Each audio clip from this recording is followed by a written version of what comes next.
Bonjour et bienvenue sur ma chaîne YouTube consacrée à la musique, aux chanteurs et à leur technique vocale. Aujourd'hui est un grand jour pour moi puisque je fais pour la première fois une vidéo longue durée consacrée à une voix de légende. 30 ans de carrière, des fans à travers le monde entier. On les appelle les lambs, les agneaux quoi. Personnellement, depuis que je l'ai entendu pour la première fois sur la radio française en 93, je l'adore. Je l'ai vu 6 fois en concert. Et je vais pour une fois porter un accessoire que je ne porte que très rarement, en grandes occasions. Vous avez peut-être remarqué que je porte des casquettes en toute saison. Oui, effectivement, c'est surtout pour cacher un peu les cheveux blancs quand j'ai pas encore eu le temps d'aller voir mon coiffeur.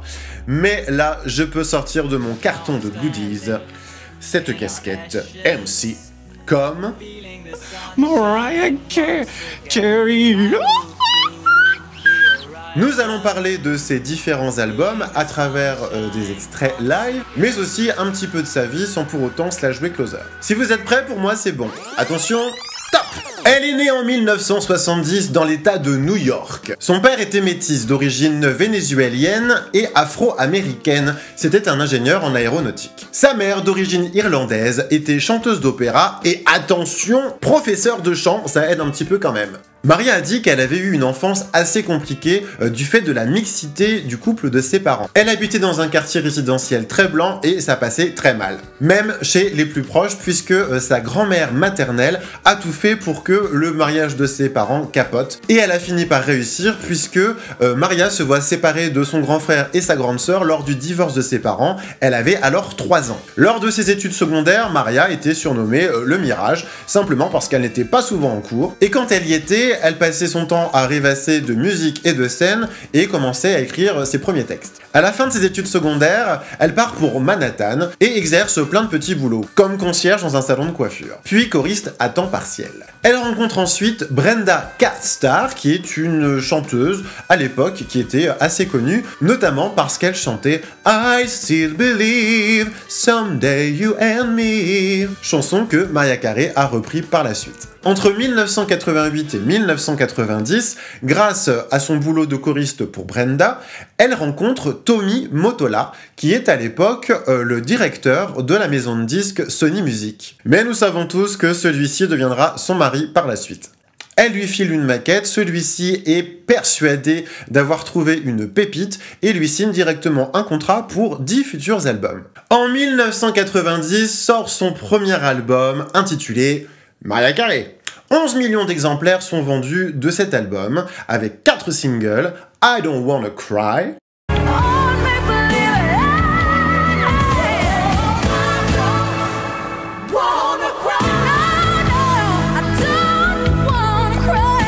Vision of Love, le premier single,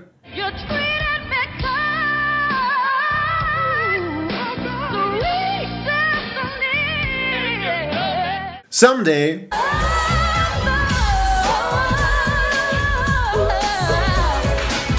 et Love Takes Time. Eh oui.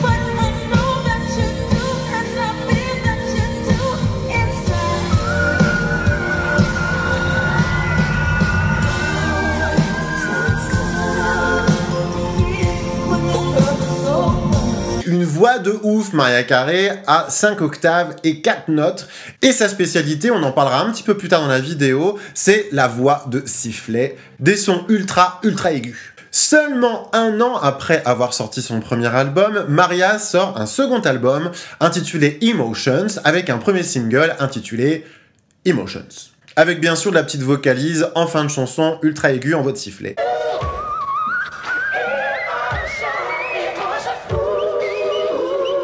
« 8 millions de cet album seront vendus. Maria remporte 2 Grammys et commence à se rapprocher pour faire des mamours de Tommy Mottola.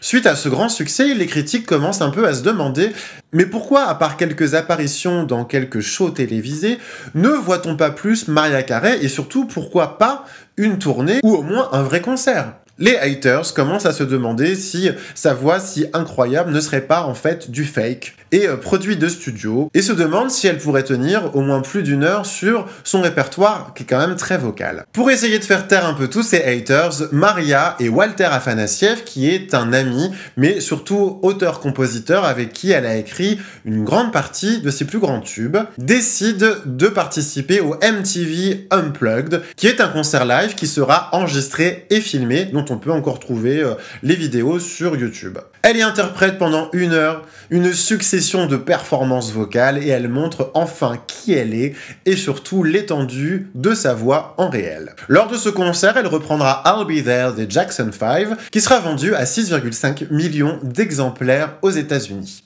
Revenons donc sur Maria et sa célèbre voix de sifflet qui fait tant parler. On la voit ici lors d'une interview où elle va expliquer un petit peu comment lui est venue cette idée. And then I would also be like, but I can't talk. And I was in that range. Really? And my mother was like, why are you talking like that? Like, what are you doing? And I was like, my mother said, you're gonna hurt your voice. You shouldn't be doing that. Donc, if my English is very good, moi ce que j'ai compris, c'est que elle est tombée malade, en gros elle avait plus de voix, et sa mère lui a demandé mais pourquoi tu parles comme ça? Elle lui a dit bah j'y peux rien, c'est comme ça. Une fois remise, elle a continué à parler comme ça et à s'amuser. Et dans une autre interview, elle disait que sa mère lui demandait toujours d'arrêter en se disant mais tu vas t'abîmer la voix, et elle trouvait ça super rigolo, donc elle n'en faisait qu'à sa tête. Suite à ça, elle a commencé à avoir des nodules. Selon ses dires, ces nodules ne sont pas dangereux pour sa voix, elle a eu de la chance, et c'est ça qui lui donne aussi un côté très cassé sur sa voix de poitrine grave parlée. Et moi je trouve aussi personnellement qu'elle a beaucoup de souffle dans sa voix tout le temps, et je pense que c'est clairement lié. Impression, juste quelques petites notes par-ci par-là de sa voix de sifflet, et chose importante, Maria est une des seules qui est capable à pouvoir articuler des syllabes et des mots, voire même des phrases en voix de sifflet.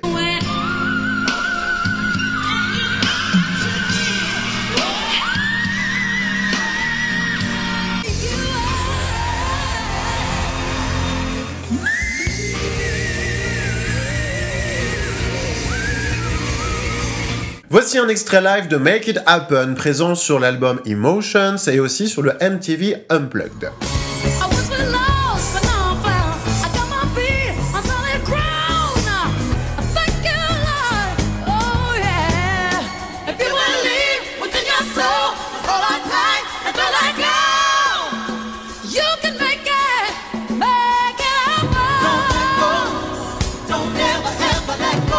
Cette chanson est vraiment à dominante pop et gospel à la fois, et met en avant ses capacités en voix de poitrine à surpasser les chœurs gospel, ses envies parfois de rajouter un petit raclement en gorge lorsqu'elle est en voix de poitrine, et qui met en avant aussi ses influences fortement gospel. Des chœurs qui sont présents sur beaucoup de chansons de Mariah Carey, et encore plus lorsqu'elle les reprend dans ses versions live. En 1993 sort l'album qui m'a fait rencontrer la diva, et dont je suis éperdument tombé amoureux de sa voix. L'album c'est Dream Lover, le premier single c'est Dream Lover, le second single c'est Hero, ensuite Without You, Anytime You Need a Friend. Voici quelques extraits de ces chansons.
dernier single, Anytime You Need a Friend, était encore fortement influencé gospel, et j'ai adoré un moment à la fin sur la version studio, elle nous sortait une note en voix de sifflet ultra impressionnante qui venait vraiment des tripes, qui donnait ça.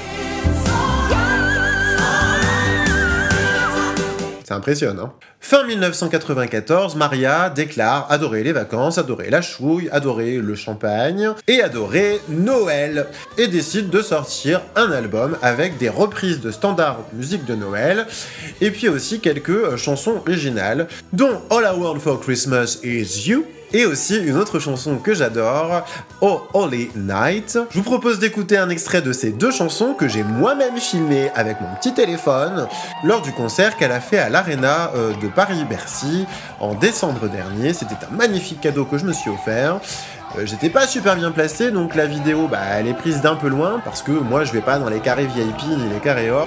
D'ailleurs, si vous avez envie de m'offrir une place premier rang pour Maria, je suis preneur, pas de souci. À ce sujet, d'ailleurs, je veux remercier Marie, qui habite dans le 35, qui a été ma dernière tipeuse en date, le 7 mars, et qui m'a donné un joli pourboire. Donc merci fortement Marie. Si vous voulez m'encourager vous aussi, n'hésitez pas, 1 €, 2 €, 3 €, 5 €, 10 €, même plus si vous le souhaitez. Vous pouvez même regarder maintenant des vidéos gratuitement, ça ne vous fait rien payer, mais par contre moi ça me ramène quelque chose. Donc allez voir ma chaîne Tipeee si vous voulez me filer un petit coup de pouce, dont le lien est dans la description de ma vidéo ci-dessous.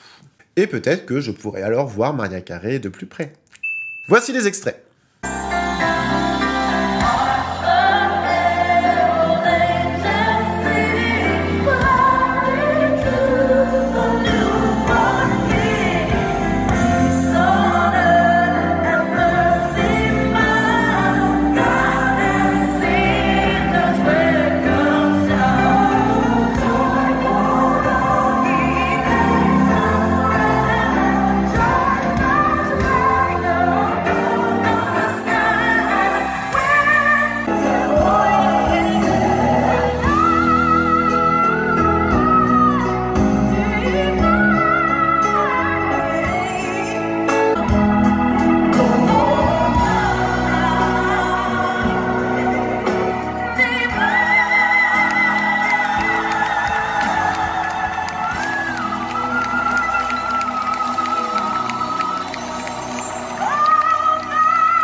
En 1995, sort son 5e album, Daydream, avec comme premier single Fantasy, où elle était trop choupinette, avec son petit jean et tout ça, dans un parc d'attractions, et puis elle faisait du roller.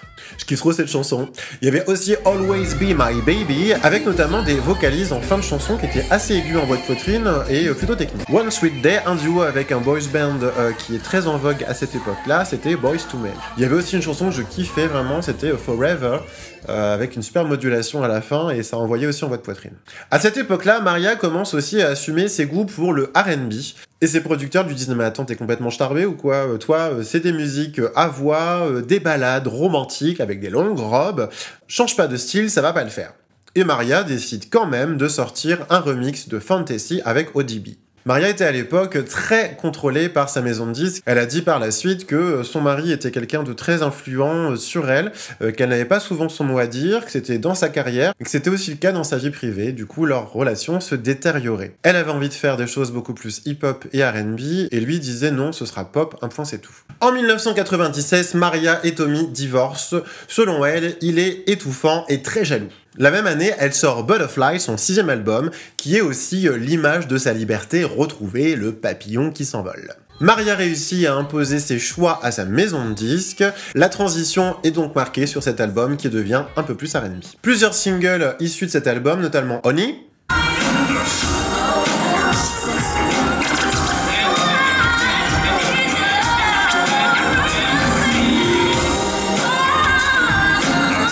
My All,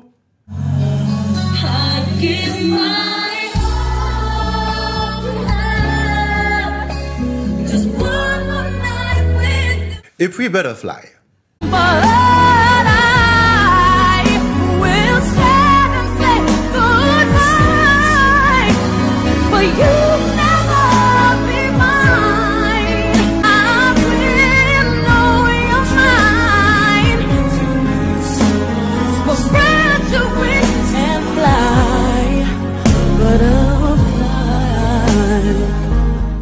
Cette année-là, Maria se dispute aussi fortement avec son pote Walter Afanasieff, avec qui elle avait écrit une grosse partie de ses tubes. En 1998, Maria sort son premier best-of intitulé Once, avec aussi quelques chansons originales, et notamment le fameux duo avec l'autre diva, considérée comme une rivale, c'était Whitney Houston, et leur duo était When You Believe, la BO du dessin animé Le Prince d'Égypte.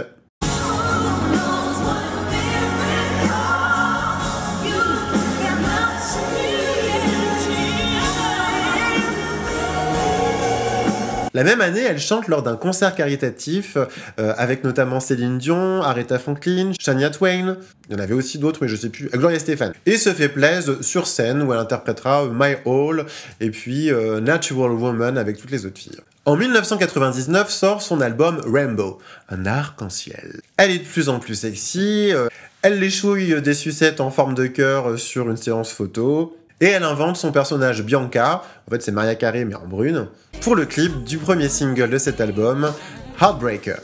Elle reprendra aussi dans cet album Against All Odds la chanson de Phil Collins, dont voici un petit extrait.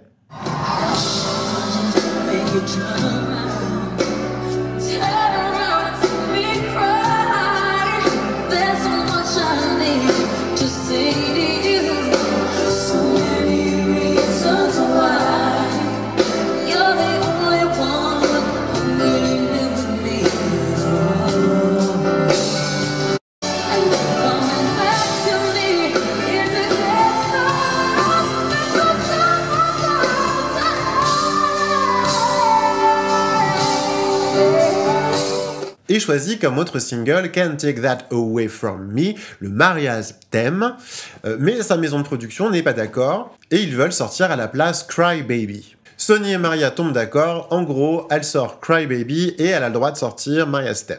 En 1999, elle participe au concert caritatif Pavarotti and Friends et obtient le tout petit premier rôle dans le film Le Célibataire avec Chris O'Donnell et Renée Zellweger.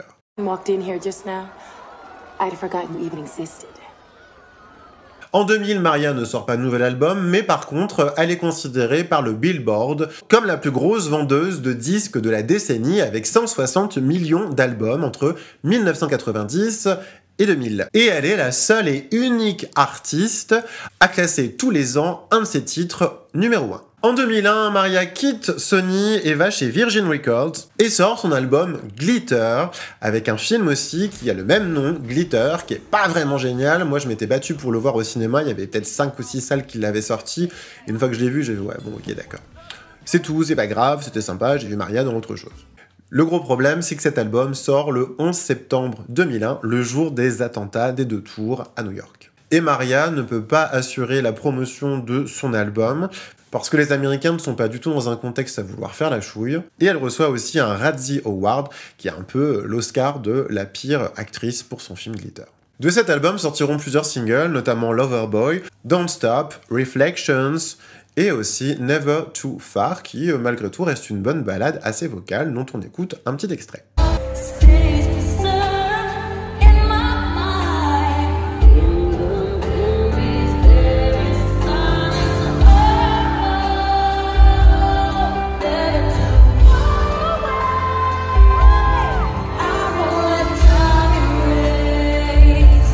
Des rumeurs courent sur Maria, comme quoi elle aurait fait des tentatives de suicide. Son papa est décédé depuis peu et elle décide d'aller se réfugier chez sa maman pour se mettre un peu au vert. En 2002, Maria va chez Universal et crée la surprise en jouant bien dans un film Wise Girl. Pretending to be somebody else does not mean nothing, okay? Well, it meant something to me. I got a lot of work to do, all right?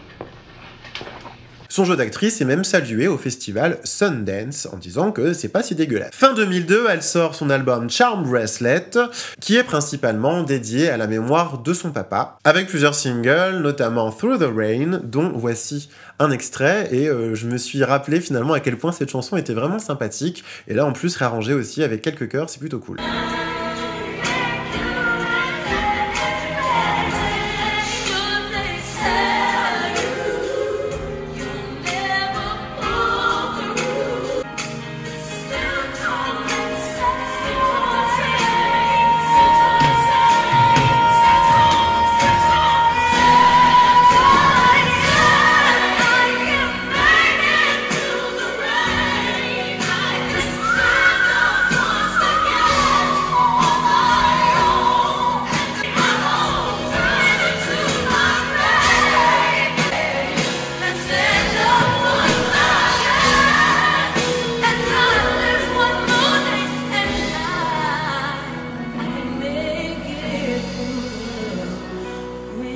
Il y avait aussi comme autre single Boy I Need You, I Know What You Want avec Busta Rhymes, et un autre titre que je surkiffais qui était une reprise de Def Leppard, Bringing On the Heartbreak, où on voit une Maria dans une version un peu rock bohémienne.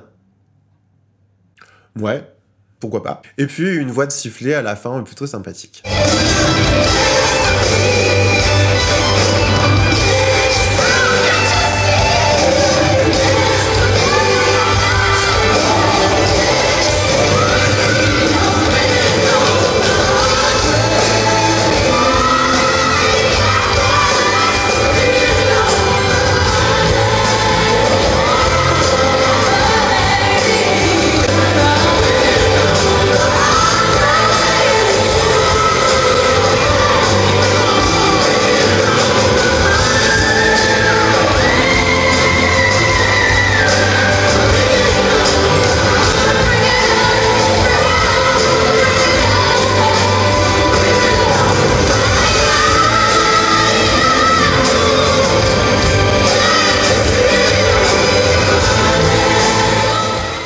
Maria refait une tournée de 69 dates à travers le monde pour le Charm Bracelet Tour, et je crois que pour moi c'était le 3e concert de Maria à Paris. En 2003, Sony sort des remixes de ses plus grands tubes, faits par les plus grands DJ du moment. En 2005, Maria continue à travailler d'arrache-pied sur un nouvel album qui sera The Emancipation of Mimi, qui est considéré comme l'album du retour de la voix. Le premier single, It's Like That.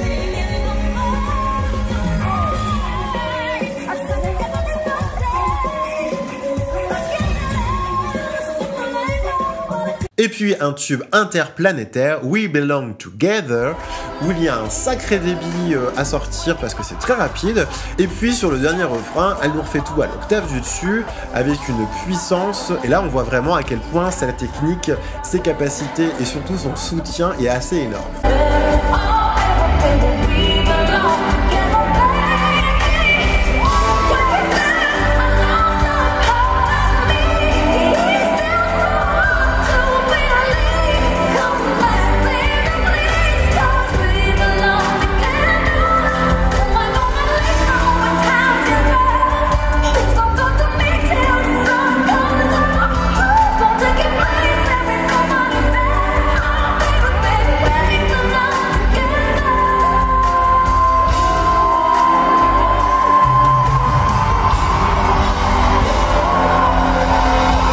Une autre chanson plutôt sympathique dans cet album, qui a des sonorités très gospel aussi, c'était Fly Like a Bird. Donc voici un très court extrait.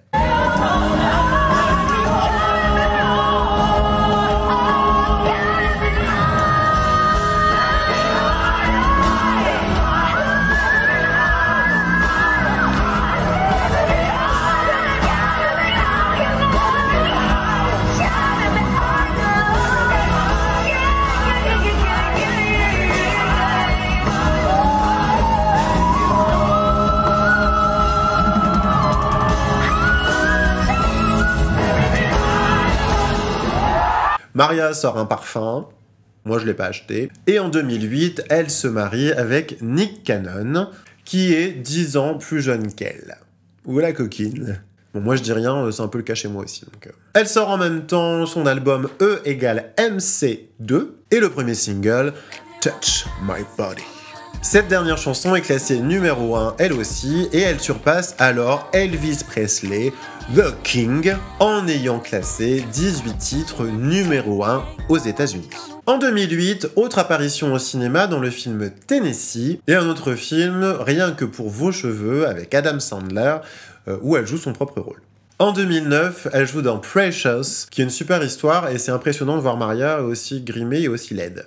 I did not want him to abuse my daughter. I did not want him to hurt her. I did not want him to do nothing to her. I wanted him to make love to me. That was my man. That was my... En 2009 sort son 12e album, alors attention c'est un peu long à dire, The Memoir of an Imperfect Angel. Yes, je sais, my anglais is very good. Le premier single, Obsessed, est plutôt bien placé, et puis ensuite on peut voir I Wanna Know What Love Is, la reprise de Foreigner, que je kiffe.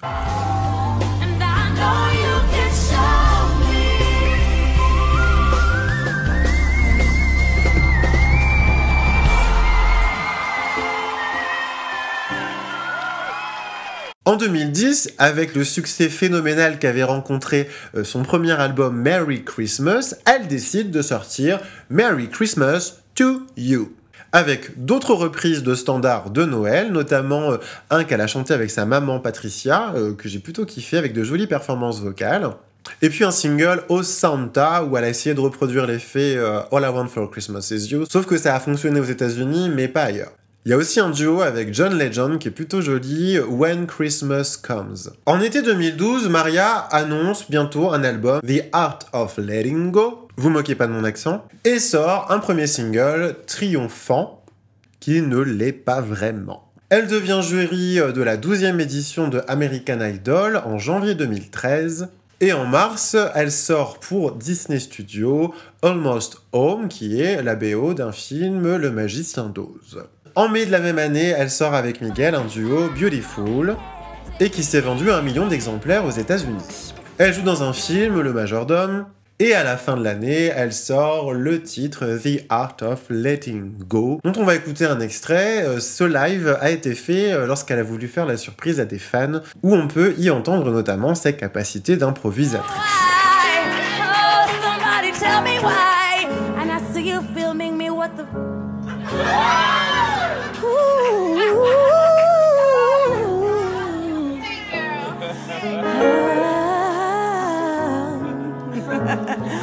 All I know is this part.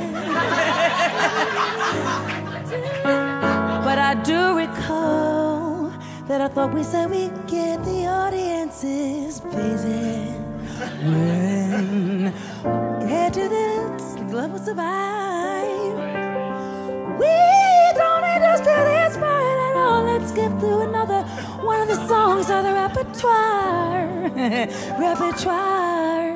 Just give them some of you, please. Give them some of you. Please sing with me. I said please. I think we're supposed to be angry when I'm singing this song, The Art of Letting Go. 'Cause that song, we didn't write it together, but I think we should try to switch to it. I know we can go. We don't care. Just play it in the same damn key. I don't care. Hold on. I'm making a statement. I just raised it so much higher. Of my own opinion. Just a brief little reminder to help myself remember it doesn't matter what you do because I no longer live in that dominion that I once lived in, where there was people that I didn't like and they were there every day and it was oh so difficult to be there, but I stayed and I stayed and I stayed and I wore them dresses and I did that shit that I hated and hated. Oh, oh, oh. Letting go, letting go, letting go ain't easy. 'Cause somebody used to know they're just flinging your world around. 'Cause they're watching you fall down. That is a real MF right there. He don't even know this song at all. Evidently the words were, but we can, there's a verse, we can change it any way we like. To be continued, okay? En 2014, elle sort le single You're Mine. Malgré d'excellentes critiques, l'album ne rencontre pas un succès fulgurant. Mais elle reçoit quand même un prix au World Music Award pour ses 200 millions d'albums vendus à travers le monde. Le magazine Time l'érige alors comme la plus grande artiste pop de l'histoire. Mais Maria a la tête ailleurs. Elle annonce son divorce à la fin de l'année avec Nick Cannon.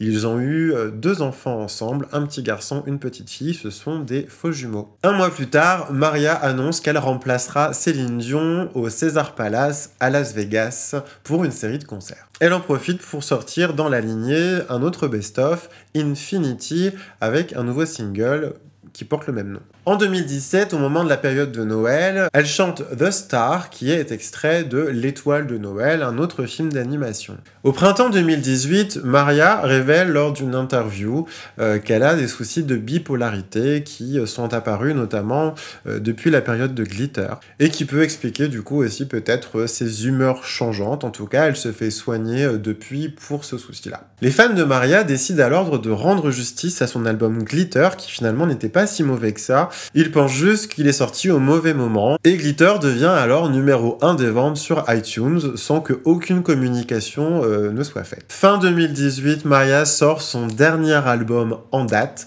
Caution, et non pas Caution, enfin je sais que voilà, peut-être je l'ai mal prononcé, mais en fait c'est Caution, comme ça, qui est acclamé par les critiques. La tournée débute début février 2019, qui est le Caution Tour, et notamment elle sera à Paris au début de l'été, et puis aussi elle fait une date, il me semble, à Bordeaux, je crois.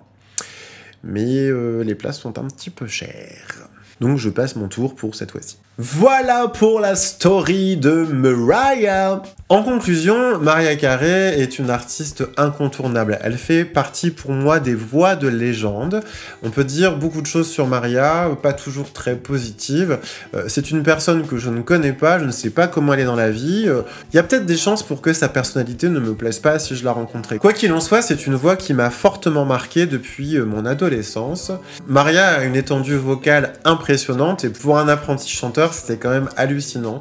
Elle a 5 octaves plus 4 notes, sachant qu'en moyenne, quelqu'un qui travaille sa voix a à peu près 2 octaves et demie, voire 3. Alors on voit aussi souvent ces notes très aiguës en voix de sifflet, ces notes assez aiguës aussi en voix de poitrine, mais souvent on fait pas attention, mais ces graves sont assez ouf aussi, quoi. Elle a vraiment une voix timbrée magnifique, avec de très beaux graves, et elle descend super bas. Et ce qui est assez marrant du coup, c'est quand on l'entend parler, c'est sa voix qui est plutôt rauque, qui est plutôt grave aussi. Alors je vais essayer de vous trouver un petit extrait de sa voix parlée. I mean, that would be fun, but I dislocated my shoulder a little while back, so flying with butterfly wings would be like somewhat... Alors ça vaut ce que ça vaut, mais elle est référencée aussi dans le livre Guinness des records comme la chanteuse suprême, et elle fait partie des plus belles voix selon le magazine Blender, et par le magazine Cove que je n'ai jamais lu. On a vu Maria aussi dans différents registres musicaux, et c'est vrai qu'à chaque fois que j'en parle avec les gens me disent toujours « Ouais, moi je la kiffais quand elle était à cette période-là où elle faisait des beaux slows, des belles chansons à voix. Maintenant, j'aime un petit peu moins, j'aime moins le personnage aussi. C'est vrai qu'elle avait des grandes robes de diva, une jeune fille plutôt fraîche, plutôt simple, et maintenant elle est toujours habillée ras du cul, elle montre fortement sa poitrine et tout ça. » Moi, je juge pas ce genre de choses parce que ça reste une personne et je sais pas ce qui a pu lui passer par la tête, je ne sais pas non plus ce qu'elle a vécu. Donc soit elle est réellement elle-même maintenant et avant elle ne l'était pas, et dans ce cas-là, je lui dis écoute, tant mieux, je suis content pour toi. Je ne suis personne pour dire elle est mieux comme ci, elle est mieux comme ça. Ça reste une chanteuse avec une voix formidable, ce qu'elle fait de sa voix, c'est encore autre chose. Après, il faut se dire aussi que si elle fait moins de chansons peut-être très compliquées vocalement, c'est peut-être aussi parce que effectivement, elle a plus grand-chose à prouver, mais c'est aussi se dire qu'elle vieillit la cocotte, quoi. Elle a bientôt 50 balais. Et que si vous avez regardé la vidéo que j'avais fait sur la vie d'une voix entre la mue, la croissance, la vieillesse et tout ça, sachez qu'une femme, à partir de 40, 50 ans, elle commence à perdre naturellement ses aigus et que sa voix s'aggrave légèrement. Alors c'est peut-être quoi, 3 demi-tons au fur et à mesure que l'on perd. Mais c'est déjà aussi 3 demi-tons qui font que, elle ne pourra plus avoir les mêmes notes en voix de poitrine qu'elle nous sortait lorsqu'elle avait 20 ans. Et ça, c'est naturel et ce n'est pas la seule. Ça vous arrivera aussi à vous, mesdemoiselles, un de ces 4. Quoi qu'il en soit, je n'ai pas honte de dire que j'adore Mariah Carey, je ne suis pas spécialement sa vie et son actualité, quoique des fois je tombe dessus sur Closer, donc automatiquement, voilà, je vais lire un peu ce qui se passe. Mais sinon, ce que j'adore moi, c'est la chanteuse. La personnalité, peut-être que c'est une grosse connasse, peut-être qu'en fait elle est adorable, elle est super gentille, super intelligente ou super con, c'est pas grave, moi j'adore cette nana. Donc ainsi s'achève cette vidéo où c'est une espèce de petite analyse mais aussi raconter la vie d'une légende de la voix. À suivre d'autres légendes. Si vous avez aimé cette vidéo, n'hésitez pas à liker, bien sûr, c'est une habitude que vous avez de toute façon, à commenter. Et si vous découvrez ma chaîne là, n'hésitez pas à vous abonner, je fais souvent des réactions de coach sur différents lives, mais aussi des tutos sur la voix, et je propose différents challenges à mes abonnés, parfois pour chanter tous ensemble, ou alors qu'ils m'envoient leurs vidéos, ou qu'on fasse une petite analyse sur YouTube. Je vous dis à bientôt, et merci de votre fidélité sur YouTube. Love you much.